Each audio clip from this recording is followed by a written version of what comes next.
روایت ہے حضرت ام سلمہ سے رضی اللہ تعالی عنہا، حضور کی زوجہ محترمہ ہے، فرماتی ہیں ام سلمہ عن النبی صلی اللہ علیہ وسلم قال یکون اختلاف عند موت خلیفۃ، موت خلیفۃ، حضور نے فرمایا ایک خلیفہ کی موت پر اختلاف واقع ہو جائے گا، خانہ جنگی ہو جائے گی۔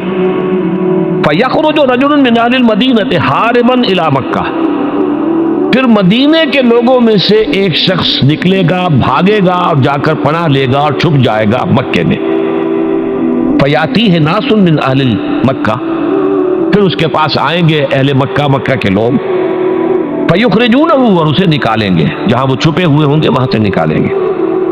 وَهُوَ كَارِهٌ، اور وہ بالکل اس کو پسند نہیں کر رہے ہوں گے، نہ وہ خواہش مند ہوں گے کہ ان کے ہاتھ پر بیعت کی جائے، نہ وہ یہ چاہیں گے کہ وہ میدان میں آئیں اور ان کو جو ہے اپنا لیڈر مانا جائے۔ وَهُوَ كَارِهٌ فَيُبَايِعُونَهُ بَيْنَ الرُّكْنِ وَالْمَقَامِ، لیکن لوگ جو ہے پھر اصرار کے ساتھ ان کے ہاتھ پر بیعت کریں گے رکن اور مقام کے درمیان۔ رکن وہ کونا ہے خانہ کعبہ کا جس میں حجر اسود لگا ہوا ہے، اور مقام ابراہیم جو ہے، ان دونوں کے مابین جو یہ علاقہ ہے یہاں پر وہ بیعت ہوگی۔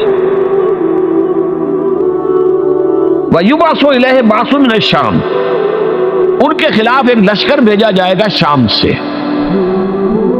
نہیں کہا جا سکتا کہ باسی حکومت اس وقت کی جو ہے اس کی طرف سے کوئی مسئلہ اس طرح کا اٹھ کھڑا ہو، اس لیے کہ ابھی تو بہرحال باسی حکومت وہاں ہے۔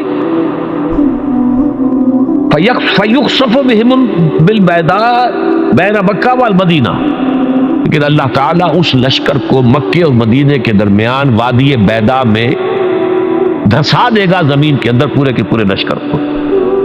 فَإِذَا رَأَى النَّاسُ ذَلِكَ، جب لوگ یہ دیکھیں گے اتنی بڑی نشانی ظاہر ہو گئی، أَتَاهُ أَبْدَالُ الشَّامِ وَعَصَائِبٌ من العراق فَيُبَايِعُونَهُ، اب شام سے سارے کے سارے جو اولیاء اللہ ہیں وہ بھی آئیں گے، اور عراق سے جوق در جوق لوگ آئیں گے اور ان سے بیعت کریں گے۔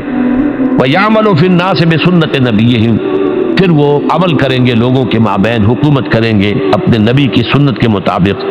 وَيُلْقِي الْإِسْلَامُ بِجَرَانِهِ، اور اسلام اپنی گردن زمین پر ٹکا دے گا۔ وَالْأَرْضَ فِي الْأَرْضِ، زمین میں۔ فَيَلْبَسُ 7 سنین، پھر وہ 70 برس تک حکمران رہیں گے، 7 برس تک حکمران رہیں گے۔ ثم یتوفا، پھر ان کا انتقال ہوگا۔ ویصلی علیہ المسلمون، اور مسلمان ان پر نماز پڑھیں گے۔ یہ جو میں نے آپ کے سامنے نقشہ کھینچا ہے، اس سے اب میں ایک نتیجہ نکالتا ہوں، اسے بھی میرا گمان کہیے، اختلاف بھی کر سکتے ہیں آپ، اگر کوئی وزنی سمجھے قبول بھی کر سکتے ہیں۔ وہ یہ ہے کہ میرے نزدیک شاہ فہد کے انتقال پر لا محالہ یہ صورتحال پیدا ہو جائے۔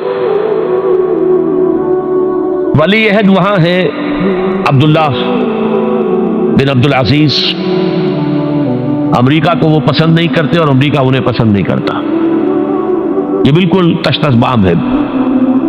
امریکہ نے لازماً جس طریقے سے اپنے پنجے گاڑے ہیں سعودی عرب کے اندر، اپنا فوجی اڈا بنایا ہے، تو آسانی کے ساتھ وہاں سے اپنے پنجے ہٹانے کے لیے تیار نہیں۔ ایک حدیث میں آتا ہے قرن الشیطان، نجد سے شیطان کا سینگ برآمد ہوگا، وہ شیطان کا سینگ ہے، جو میزائل وہاں پر لگے ہوئے ہوں گے اس وقت، در حقیقت وہ سارے کے سارے جو ہیں وہ شیطان کے سینگ ہیں۔ بہرحال کوشش وہ کرے گا کہ جیسے کہ اس نے جارڈن میں کیا، کتنے عرصے سے وہاں شاہ حسین کا چھوٹا بھائی حسن جو ہے وہ ولی عہد تھا، عین وقت کے اوپر آ کر، اور پتہ نہیں کیسی کیسی دوائیاں دے کر اسے لے کر آئے ہیں شاہ حسین کو، مرتے ہوئے کو تھوڑی دیر زندہ رکھنے کے لیے، اور وہ تبدیلی کروا کر جو ہے واپس لے گئے۔ تو یہ معاملہ ہوا ہے، تبدیلی کروا دی، وہاں تو ہو گئی آرام سے، کوئی بات نہیں۔ بحرین میں بھی غالباً ایسا ہی معاملہ ہوا ہے، واللہ عالم، مجھے یاد پڑتا ہے کہ وہ چاہتے ہیں کہ ہمارا پسند کا آدمی آئے۔ اگر سعودی عرب میں یہ کام کیا گیا تو اس کا لازمی نتیجہ خانہ جنگی ہوگا، اس لیے کہ وہاں کی روایت یہ بڑی سخت ہے، بڑی پختہ ہے۔ پھر یہ کہ وہاں جو ہے امیر عبداللہ جو ہے، جو وہاں پر اگرچہ سپہ سالار وہ نہیں ہے، کمانڈر ان چیف وہ نہیں ہے، کمانڈر ان چیف تو کوئی اور ہے، لیکن الحرس الوطنی جو ہے نیشنل گارڈ، بہت بڑی فورس ہے، وہ اصل بیڈوین فورس جو ہے صحرا کے لوگوں کی عرب فورس، وہ در حقیقت الحرس الوطنی ہے، نیشنل گارڈ ہے، اور اس کا کمانڈر ان چیف یہ ہے امیر عبداللہ۔ تو لازماً یہ شکل جو ہے پوری ہو کر رہے گی۔ جیسے ہی یہ معاملہ ہوا شاہ فہد کے انتقال کا، تو یہ اختلاف ہوگا، خانہ جنگی ہوگی، پھر کوئی اللہ کا بندہ جو ہوگا، میرے نزدیک میں آج سے کوئی 6-7 سال پہلے سالانہ اجتماع تھا تنظیم اسلامی کا راولپنڈی میں، میں نے اس وقت وہاں کہا تھا، اس سے ذرا اخبارات میں بھی کچھ وہ کنٹروورسی آئی تھی کہ میرے نزدیک امام مہدی پیدا ہو چکے، ان کے ظہور کا وقت قریب ہے۔ اور اس کی تھوڑی سی بعد میں مجھے معلوم ہوا کہ جین ڈکسن غالباً نام ہے امریکن اس کا، جس نے یہ پیشن کوئی خبر دی تھی کہ 1962 میں عالم عرب میں ایک بچہ پیدا ہوا ہے کہ جو وہاں کا نقشہ بدل کر رکھ دے گا۔ یہ جین ڈکسن کی غالباً پیشن گوئی ہے۔ بہرحال مجھے اس کی پیشن گوئی سے کوئی دلچسپی نہیں ہے، میں تو جو احوال دیکھ رہا ہوں، یعنی اسرائیل کا قائم ہو جانا اور اس کے بعد اب یروشلم کا مسلمانوں کے ہاتھوں سے نکل جانا، اور اب گویا کہ وہ الملحمۃ العظمیٰ جو ہے تلی کھڑی ہے، کسی بھی وقت جو ہے یہ جو ہے وہ لاوا پھٹ سکتا ہے، آتش فشاں پھٹ سکتا ہے۔ تو یہ تمام حالات ایسے ہیں کہ جن کی وجہ سے میں سمجھتا ہوں کہ ایک تو جو قرآن مجید کے اشارات میں نے آپ کو بتائے، 14 صدیاں 14 دن میں چاند کا پورا ہونا، والقمر اذا اتسق، 14 دن میں 14ویں کا چاند۔ اسی طرح اب یہ 14 صدیوں کے بعد یہ صدی جو 15ویں صدی ہے، یہ در حقیقت ظہور امام مہدی کی صدی ہے۔ لیکن یہ کہ امام مہدی کی حکومت قائم کرنے کے لیے کون لوگ آئیں گے؟ عرب جو ہیں وہ اندر سے کھوکھلے ہو چکے ہیں، عیاشی نے، دولت نے، پیسے نے، دولت، پیسہ، عیاشی، اس کی وجہ سے کھوکھلے ہو چکے۔ یہاں میں آپ کو 2 حدیثیں سنانا چاہتا ہوں۔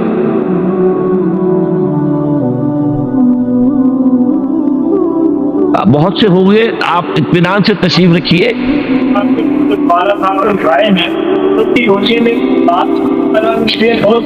بہت ہوگی، بات ہوگی، آپ اس طرح صبر سے سن لیجئے۔ میں اب تقریباً اپنی گفتگو کے اختتام تک پہنچ رہا ہوں۔ سنن ابن ماجہ کی روایت ہے حضرت ابو ہریرہ سے رضی اللہ تعالی عنہ، قال رسول اللہ صلی اللہ علیہ وسلم اذا وقعت الملاحم بعث اللہ بعثا من الموالی هم اکرم العرب فرسا واجودہ سلاحا یوید اللہ بہم الدین، رواہ ابن ماجہ عن ابی ہریرہ رضی اللہ تعالی عنہ۔ جب ملاحم کا دور شروع ہوگا تو اللہ تعالیٰ اٹھائے گا ایک لشکر یا لشکروں پر لشکر، موالی میں سے۔ موالی کون ہے؟ عربوں نے جب فتح کیا تھا اس پورے علاقے کو خلافت راشدہ کے دوران، اور پھر وہ لوگ جو ہے، ایک رائے تو یہ تھی کہ انہیں غلام بنایا جائے سارے آبادیوں کو، لیکن یہ کہ حضرت عمر کا اجتہاد تھا، اس کے مطابق جو ان کو غلام نہیں بنایا گیا تو وہ موالی کی حیثیت رکھتے۔ عربوں میں دم نہیں ہے، موالی میں سے لشکر اٹھیں گے کہ جو در حقیقت حضرت مہدی کی حکومت کو قائم کریں گے۔ دوسری حدیث سنیے، عن عبداللہ ابن الحارث رضی اللہ تعالی عنہ، اور یہ ابن ماجہ کی روایت ہے، قال رسول اللہ صلی اللہ علیہ وسلم یخرج الناس من المشرق فیوطئون للمہدی یعنی سلطانی، لشکر نکلیں گے، لوگ آئیں گے مشرق سے، اور وہ حضرت مہدی کی حکومت کو جمائیں گے اور قائم کریں گے۔ اب ذرا نوٹ کیجئے کہ جزیرہ نماء عرب کے مشرق میں کون سے ملک ہیں؟ 3، ایران، افغانستان، پاکستان، یہ 3 سالڈ مسلم ممالک، مسلم آبادی اکثریت۔ ویسے تو یہ کہ آگے ہندوستان میں 20 کروڑ مسلمان ہیں، لیکن وہ 20 کروڑ جو ہے وہ تو 80 کروڑ کے اندر تحلیل ہو جاتے ہیں غیر مسلموں میں، لیکن یہاں جو معاملہ ہے یہ خالص اکثریت کے۔ ان میں سے ایران کا معاملہ جہاں تک ہے، نمبر 1 یہ کہ وہ شیعہ عقائد کے حصار میں بند ہے، اس سے ادھر ادھر ہونا اس کے لیے ممکن نہیں۔ حدیث میں یہ بھی آتا کہ اصفہان سے 70,000 یہودی دجال کا ساتھ دیں گے۔ لیکن بہرحال خراسان ایک صوبہ ہے افغانستان کا اس وقت بھی شمال مشرقی کونے میں، مجھے امید ہے وہاں سے خیر کی، کیونکہ خراسان کا لفظ وہاں پہ شامل ہے، اور حضور کی حدیث میں بعد میں آپ کو سناؤں گا کہ خراسان سے فوجیں چلیں گی جو یروشلم کو دوبارہ حاصل کریں گی، فتح کریں گی۔ جیسے پہلے یروشلم کھویا عربوں نے تھا، دوبارہ حاصل کیا تھا کرد نے، کرد خون صلاح الدین ایوبی رحمۃ اللہ علیہ، ایسے اب پھر عربوں نے کھویا ہے، لیکن لینے والے خراسان سے لشکر آئیں گے. یخرج من خراسان رایات سود لا یردھا شیء حتی تنصب بیلیا. خراسان کے علاقے سے کالے علم لے کر لشکر چلیں گے جن کے رخ کو کوئی موڑ نہیں سکے گا جب تک کہ وہ جا کر یروشلم میں نصب نہ ہو جائے. اس کے بعد نام آتا ہے پاکستان کا. یہ ہے میری اور آپ کی داستان، اور یہ ہے سبب جس کی وجہ سے کہ میں آپ سے یہ گفتگو کر رہا ہوں. اصل میں تو کس لیے؟ محض ایک علمی استفادہ، محض اپنی بعض آراء کو ظاہر کرنے کا شوق نہیں، بلکہ یہ کہ اپنی ذمہ داری ہم پہچانے کہ ہم کس مقام پر کھڑے ہیں. دیکھیے، اس پاکستان کے بارے میں یا ہندوستان کے بارے میں علامہ اقبال نے کہا تھا اپنے ترانہ ملی میں، میرے عرب کو آئی ٹھنڈی ہوا جہاں سے، میرا وطن وہی ہے، میرا وطن وہی ہے. اور مجھے بتایا گیا کہ سنن ابی داؤد میں یہ روایت موجود ہے کہ حضور نے فرمایا کہ ہندوستان کی طرف سے مجھے ٹھنڈی ہوا آتی، اگرچہ مجھے وہ حدیث ابھی نہیں ملی ہے، لیکن حزب التحریر کا ایک کارڈ مجھے ملا تھا، تو اس میں اس حدیث کا اور اس میں ابن داؤد ابو داؤد کا روایت کا حوالہ موجود تھا. لیکن میں جو چیز آپ کو بتا چکا ہوں وہ یہ کہ الف ثانی کا پورا تجدیدی کارنامہ اس ہندوستان کی سرزمین میں ہوا. مجدد الف ثانی شیخ احمد سرندی، شاہ ولی اللہ دہلوی، سید احمد بریلوی، وہ تو ہمارے پاکستان میں آ کر جو ہے ان کا خون جذب ہوا ارض پاکستان میں. پھر شیخ الہند مولانا محمود حسن. تحریک خلافت چلی تو صرف ہندوستان میں چلی اور کہیں نہیں چلی. آزادی کی تحریک چلی پوری دنیا میں، وہ نیشنلزم کی بنیاد پر چلی، ملے نیشنلزم، عرب نیشنلزم، ٹرک نیشنلزم. ہمارے ہاں چلی تو اسلام کے نام پر. پاکستان کا مطلب کیا؟ لا الہ الا اللہ. پھر پاکستان قائم ہوا معجزے کے طور پر، بلکہ نازل ہوا ہے لیلۃ القدر میں. انا انزلناہ فی لیلۃ القدر، جیسے قرآن نازل ہوا لیلۃ القدر میں، یہ پاکستان بھی نازل ہوا لیلۃ القدر میں. اس کا برقرار رہنا ابھی تک معجزہ ہے. ہندو یہ سمجھتا تھا، کانگریس سمجھتی تھی کہ جھٹپٹ ختم ہو جائے گا. پھر یہ کہ اس کا قرارداد مقاصد کا پاس ہو جانا، مزید بھی اور اضافی دفعات دستور میں آ جانا، اب کمرشل انٹرسٹ کو ربا قرار دے کر حرام قرار دینا، یہ سارے لینڈ مارکس ہیں کہ جو اشارہ کر رہے ہیں کسی چیز کی طرف، معاملہ کدھر جا رہا ہے. پھر یہ کہ یہ جو 14ویں صدی کے مجدد تھے شیخ الہند، اس کے بعد سے کچھ ایسی شخصیتیں عظیم پیدا ہوئی ہیں ہند میں جن کو میں سمجھتا ہوں کہ 14ویں صدی کے مجدد اور 15ویں صدی کے مجدد کے درمیان، یہ 15ویں صدی کے مجدد کی راہ کو سیدھا کرنے والے، جیسے کہ حضرت یحییٰ نے کہا تھا میں تو آنے والے کا راستہ سیدھا کر رہا ہوں حضرت عیسیٰ کے لیے، ایسے ہی 15ویں صدی کے لیے امام مہدی کے لیے راستہ صاف کرنے والے سب سے پہلے علامہ اقبال، جنہوں نے اسلام کا تصور دین کی حیثیت سے دوبارہ زندہ کیا ہے، ورنہ اسلام ایک مذہب کی شکل اختیار کر چکا تھا. پھر مولانا مودودی، مولانا ابوالکلام آزاد حکومت الہیہ کے نعرے کے ساتھ میدان میں آئے. یہ اقبال نے جو تصور پیش کیا تھا اس پر عملی جد و جہد کے لیے حزب اللہ قائم ہوئی. نوٹ کر لیجئے 11 برس کا فرق ہے عمر کا علامہ اقبال کے اور ابوالکلام کے. اور 1913 میں جب حزب اللہ قائم کی ہے اس وقت علامہ اقبال کی ملی شاعری اپنے عروج کو پہنچ چکی تھی. پھر یہ کہ علامہ اقبال کے بعد تعبیل جو ہے اس کام کی وہ ابوالکلام نے کی، لیکن روایتی علماء کی شدید مخالفت کی وجہ سے وہ بددل ہو کر چھوڑ گئے، کانگریس میں شامل ہو گئے، بساط جو ہے حزب اللہ کی انہوں نے لپیٹ دی. پھر مولانا مودودی آئے، انہوں نے وہ ڈور جو ہے اس کا سرا تھاما، جماعت اسلامی قائم کی حکومت الہیہ ہی کے قیام کے لیے. اگرچہ میرے نزدیک یہ کہ وہ انتخابی اور ایک قومی سیاست کی ایک جماعت بن کر پاکستان میں جو ہے دلدل میں پھنس گئی ہے. اب ہم اس کی کوشش کر رہے ہیں، تنظیم اسلامی اور یہ تحریک خلافت جس کے تحت یہ جلسہ ہو رہا ہے. یہ ساری چیزیں وہ ہیں کہ آپ کو سوائے پاکستان کے اور کہیں نہیں ملیں گی پوری دنیا. معلوم ہوتا ہے کہ پاکستان کو بہت بڑا رول پلے کرنا ہے اس میں. اور اس کے ساتھ اب جمع کر لیجئے افغانستان کی عمارت افغانستان، اسلامی عمارت افغانستان قائم ہو چکی ہے. یہ پچھلے 20 سالوں میں جو کچھ وہاں ہوتا رہا ہے اس سے پہلے تصور نہیں ہو سکتا تھا. کابل جو ہے وہ تو جیسے پیرس کا تمدن تھا ویسے کابل کا تھا، وہی لباس، وہی سکرٹس. یہاں جب آئے تھے شاہ ساحل ظاہر شاہ سرکاری دورے پر تو ان کی جو ملکہ صاحبہ تھی ان کے ساتھ اسکرٹ میں ملبوس تھی. کابل جو ہے وہ بالکل ایک پیرس کی طرح کا شہر تھا. آج کابل جو ہے جا کر دیکھیے، علامہ اقبال کے فرزند بھی دیکھ کر آئے ہیں، تو اگرچہ وہ خود میں سمجھتا ہوں کہ خاصے انہیں آپ لبرل کہیں، آزاد خیال کہیں، لیکن اس درجے متاثر ہو کر آئے تھے کہ انہوں نے یہ کہا افغانستان میں جو میں نے حالات دیکھے ہیں کہ اگر 2-4 اور مسلمان ملکوں کے اندر یہ نظام قائم ہو جائے تو پوری دنیا مسلمان ہو جائے گی۔ یہ سب کچھ کیسے ہو رہا ہے؟ یہ آنے والے دور کی جھلکیاں ہیں۔ Coming ends are casting their shadows before۔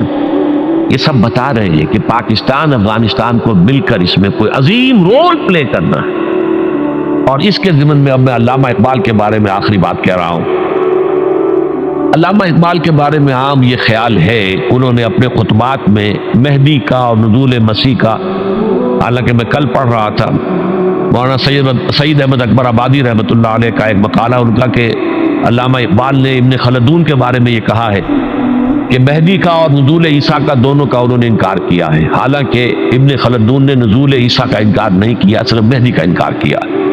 بہرحال علامہ اقبال نے خطبات میں انکار کیا ہے، لیکن یہ کہ اپنی شاعری کے اندر میں چیلنج کرتا ہوں کسی بڑے سے بڑے اقبال شناس کو، ان کا یہ شعر ذرا سنیے: خضر وقت از خلوت دشت حجاز آید بروں، کارواں زی وادی دور و دراز آید بروں۔ خضر وقت، امام وقت، رہنمائے وقت، قائد وقت، خلوت دشت حجاز، حجاز کی صحرا کی کسی خلوت گزینی سے نکل کر باہر آئیں گے۔ میں حیران ہوتا ہوں علامہ کے اس فکر پر اور اس مصرے پر۔ یہاں انہوں نے شیعہ اور سنی دونوں کے کانسیپٹ جمع کر دیے۔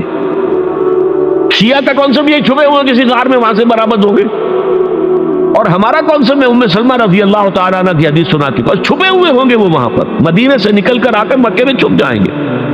اس خانہ جنگی کی حالت میں لوگ ان کی طرف دیکھ رہے ہوں گے، سوچتے ہوں گے انہیں میدان میں آنا چاہیے، کوئی پارٹ پلے کرنا چاہیے، امت کی رہنمائی کرنی چاہیے، لیکن وہ چھپیں گے، وہ کارے ہوں گے، وہ اس ذمہ داری کو قبول نہیں کرنا چاہیں گے، جا کے چھپ جائیں گے مکے میں، وہاں سے مکے والے انہیں نکالیں گے، اور وہ کارے ہوں گے، انہیں بالکل یہ پسند نہیں ہوگا کہ یہ ذمہ داری اٹھائیں۔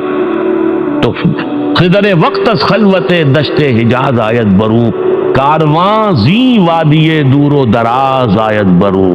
کارواں جو چلے گا ان کی مدد کے لیے اس وادی دور و دراز، اس عظیم وادی دور و دراز، یہ وادی سندھ ہے۔ وادی سندھ جو ہے ہم سمجھتے ہیں کہ صرف یہ پاکستان اور پنجاب جو ہے یہ اس میں شامل ہے، سندھ اور پنجاب نہیں، افغانستان کا پورا مشرقی علاقہ اس میں شامل ہے۔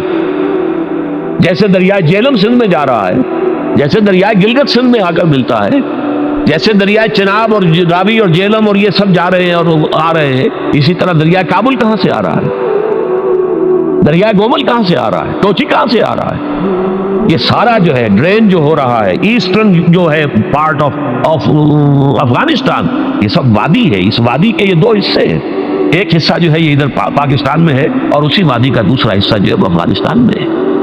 کارواں زی وادی دور و دراز آیت بروں، کارواں چلے گا یہاں سے، یخرج ناس من المشرق یؤتون للمہدی یعنی سلطان ہی، مشرق سے فوجیں چلیں گی کہ جو مہدی کی حکومت قائم کریں گی، اور یخرج من خراسان رایات و سود، اور خراسان سے سیاہ پرچم چلیں گے کہ جن کا رخ کوئی موڑ نہیں سکے گا، حتیٰ تنصب بیلیا، یہاں تک کہ وہ جا کر یروشلم کے اندر دفن ہو جائیں گے۔